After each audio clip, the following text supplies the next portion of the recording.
Welcome back to the Deep Dive. Today, we are digging into something absolutely fundamental, mission critical, really. Yeah. We're looking at the very foundation of modern tech because we are staring right at the end of an era, the end of classical computing as we know it. And we're going to explore the only thing that might keep progress roaring forward, the quantum materials revolution. And the stakes here, I mean, for everyone listening, they just couldn't be higher. All the source material we've looked at says the same thing.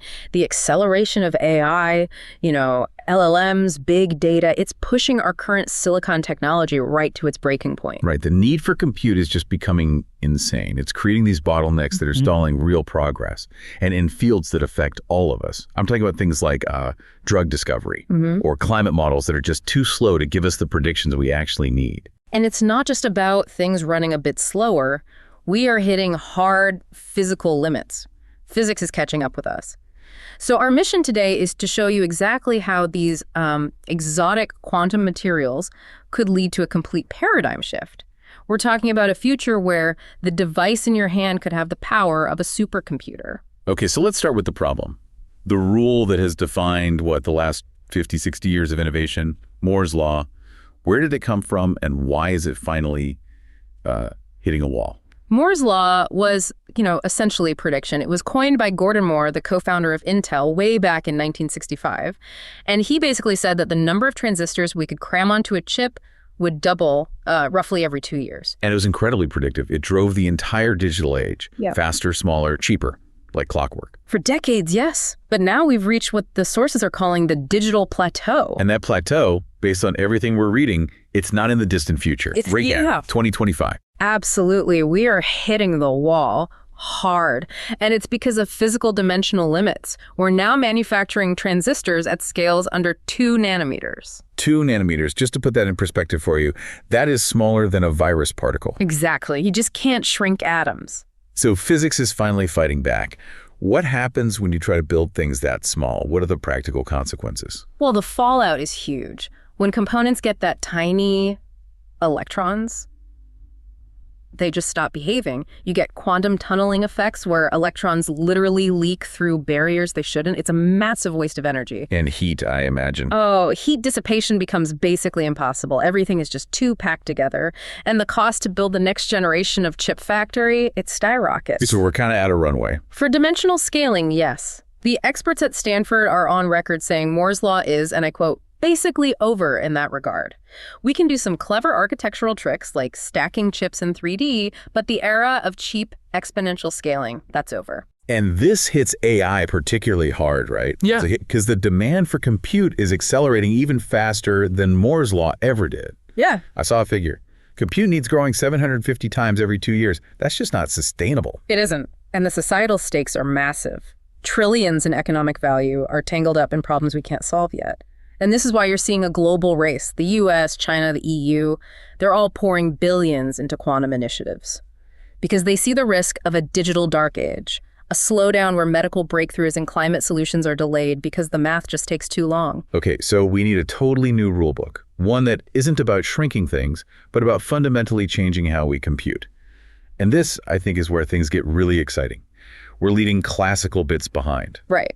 And the solution lies in just embracing the fundamental weirdness of quantum mechanics itself. So let's define the new player here, the qubit. We all know a classical bit is either a 0 or a 1.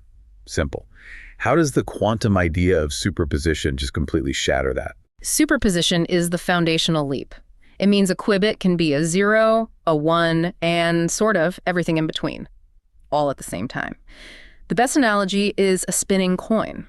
It's not heads or tails, it's both, until the moment you look at it, when you measure it, and it picks a side. And that's where the computational power comes from, right? The ability to process all those possibilities at once. Exactly. The power scales exponentially. So if you have just, say, 8 qubits, you can process 256 states simultaneously. But if you scale that up to a few hundred stable qubits, you're suddenly running trillions of calculations in parallel. It just blows away any supercomputer on Earth. It's not about a faster clock speed.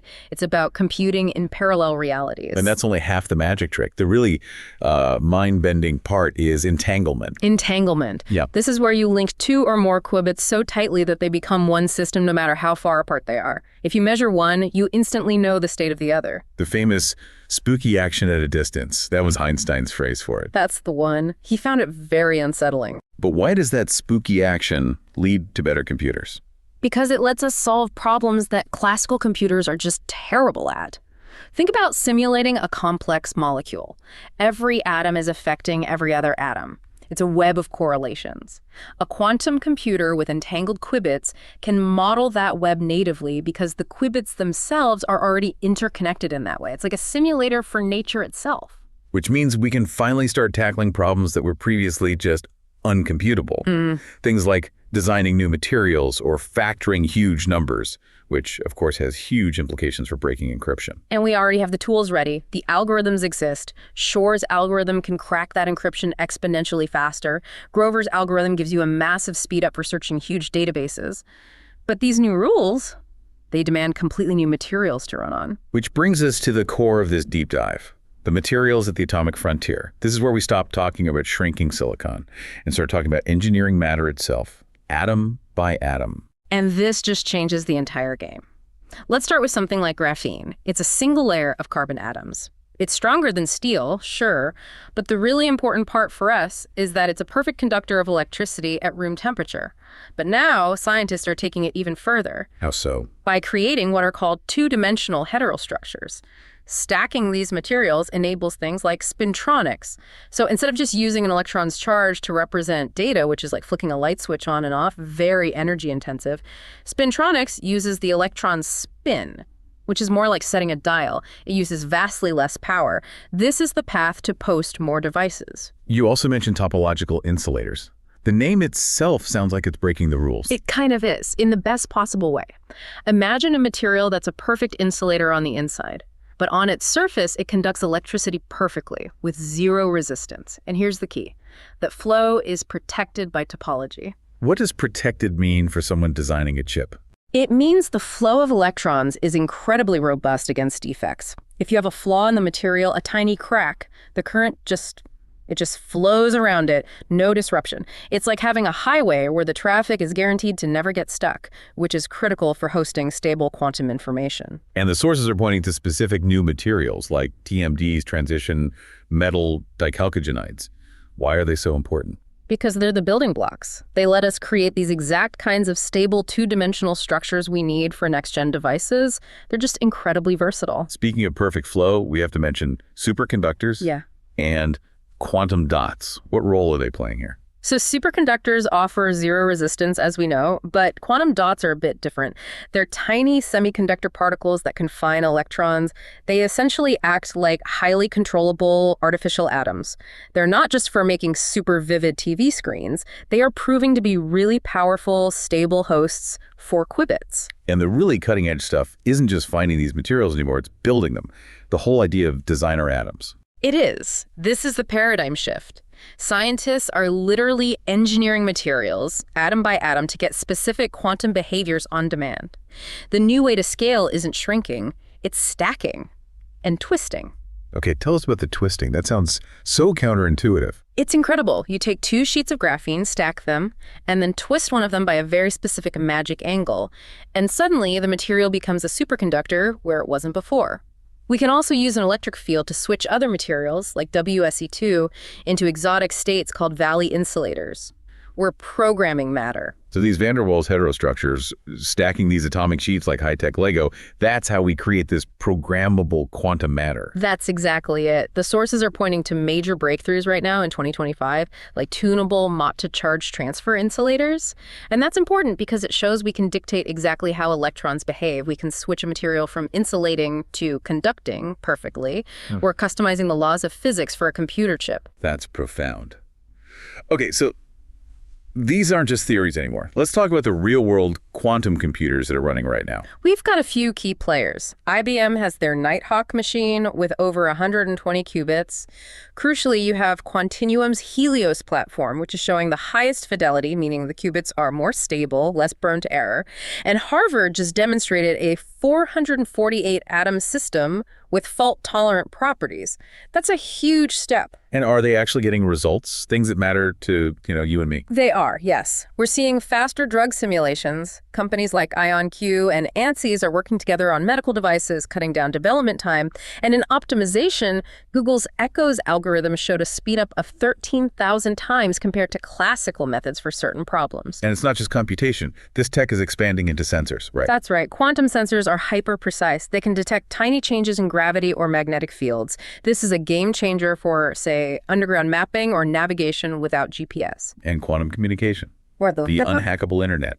Exactly. You use entanglement for communication. If an eavesdropper tries to intercept the message, the quantum state is disturbed and the communication just stops. It's physically secure. Microsoft is even working on topological qubits for ultra-stable sensors. So for you listening, trying to place all this on a timeline, where are we right now on the road to a universal quantum computer? We are firmly in what's called the NI-SKU era. That's noisy intermediate scale quantum. The machines are here, they work, but they're still sensitive to errors, to noise. The big milestone is quantum advantage, the point where these machines reliably beat classical computers on a useful problem. That's projected for 2026 to 2028. And the really big one, the fault-tolerant computers that could actually break encryption. Those are projected for the 2029 to 2033 window. And we're seeing real progress. IBM's Loon system is already demonstrating key error correction components. So despite the challenges, the roadmap seems to be on track. An incredibly fast timeline, really, all driven by that urgency we talked about. The potential impact is almost hard to comprehend. It truly is. This is going to revolutionize personalized medicine simulating molecules instantly. It'll give us accurate, long-term climate models, perfect financial risk assessment, training AI models in milliseconds. It's a leap for all of global innovation. But with that power comes immense responsibility. All the sources stress this. Quantum power breaks our current encryption. That means we need a global rush to deploy post-quantum cryptography, and we need it now, before those machines arrive. And we also have to talk about access, ensuring this world-changing power benefits everyone, not just the few who can afford to build it. Absolutely. The race for dominance is real, but the solutions we're finding are fundamentally human and collaborative. So the ability we're gaining to engineer matter atom by atom, to simulate almost anything, it connects right back to those urgent problems we started with. The need to keep progress in medicine and climate science roaring ahead. If these quantum materials are the lifeline to avoid that digital dark age, then you have to ask yourself, we're gaining the power to simulate virtually anything. We can literally customize the properties of matter. So what's the first truly complex, currently stalled simulation? Maybe personalized medicine or a global carbon capture solution. What is the first problem that you believe humanity must prioritize with this incredible new power? That's something to think about as we enter the quantum decade.